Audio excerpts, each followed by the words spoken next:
tiri kuti the number of elements, and of course it's inside the matrix, is going to be equal to the number of rows times the number of columns.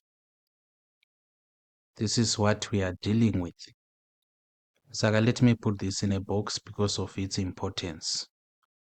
Kana tichida kuziva kuti ma-elements mangani mukati me-matrix, tinongo multiply the number of rows times the number of columns. Like in this case, this is square matrix, a 2 by 2 matrix. Kana tanga tichida kuwana panapa number of elements, and taingoya totichi, how many rows do we have? Tine 2 rows, but times how many columns do we have? We also have 2. 2 times 2 is equal to 4. Correct. For a 2 by 2 matrix, we have 4 elements inside that matrix.